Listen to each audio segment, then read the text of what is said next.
Hello, it's Maggie, the Cheshire Crafter here. Now, in August, I began this Quilt As You Go project, and I'm going to show you the finished quilt in this video and give you a few tips that I found to make life a little bit easier along the way. Let's take a look at the full quilt then. Well, it's taken a while, but I finally finished my Quilt As You Go blue and white quilt. This is the first Quilt As You Go quilt that I've made. It's lap size, and I think if we go in, you can see some of the detail. Because of the design, you either see X's here or diamonds here, so it's like a cross kisses quilt. Now I've bound it in navy blue bias binding. If you look at the detail here, you can see the detail on the edge.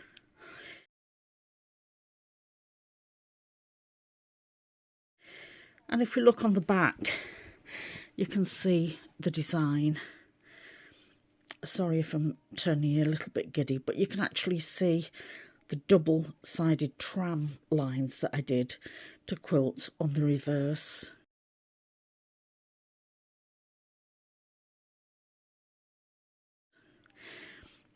If we go to the front and we look at some of the detail here, you can see the tram line showing up. I'm sorry, I'm actually in my own light a little bit here. But you can see the tram line showing up.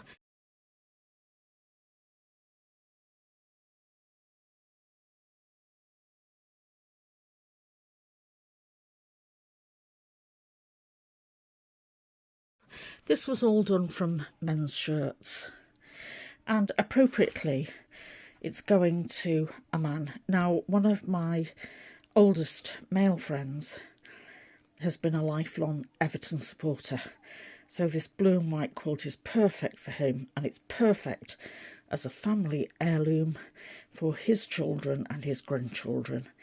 And I hope that he'll pass it on. I hope he'll use it first of all, and then he'll pass it on down the family line. Now, as ever, there is a little bit of detailing in the top left-hand corner from me because it's made with love.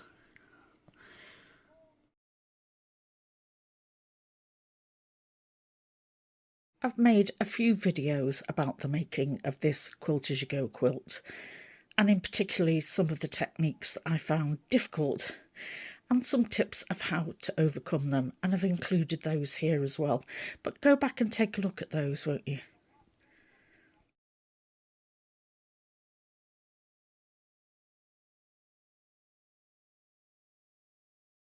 Because of the weight on my lap, I found it helpful to do it in two halves, and I've sewn down to 40 and then 41 to 80.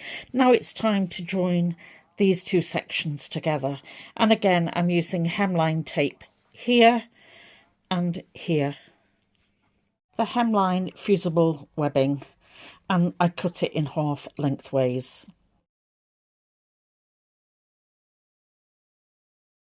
You might have difficulty seeing it, but I've got the hemline tape here. I'm going to link this up, and I want to marry up these pieces. I need two hands to do it, and then I'll photograph it and show you. First, I need the iron on for 5 seconds to melt that, and there is a bit of ability to stretch this a little just to get this marrying up correctly.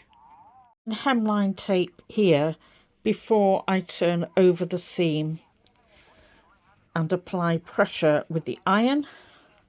And then, because of the weight pulling it down, I'm using clips at the end and supporting with curved pins at this point.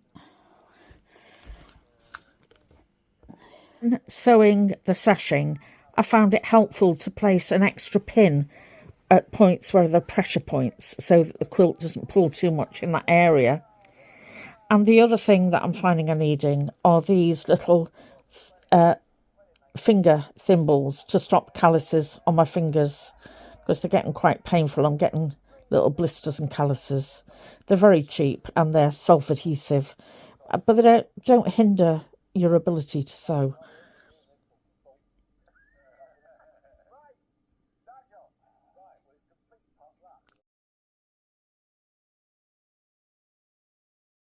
Right, it's now time.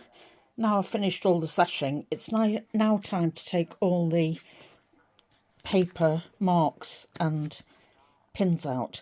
But I'm going to leave the top at number 1 and the bottom one number 80, so I can just get the orientation correct.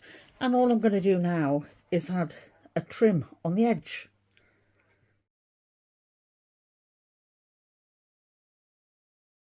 For my binding, I'm using a navy bias binding, and I'm attaching it with navy cotton in the top and the bobbin, and I've got a stitch length of 3, and I'm leaving sufficient at the corners so that I can mitre the corners.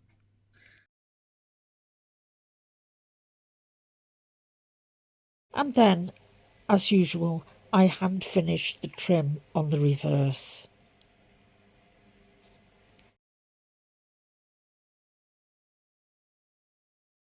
Quilt as you go technique has made it a little bit stiff. It might be because there's quite a lot of layers of sashing in it, and it might also be that there's some of the hemline glue still on the inside of that sashing.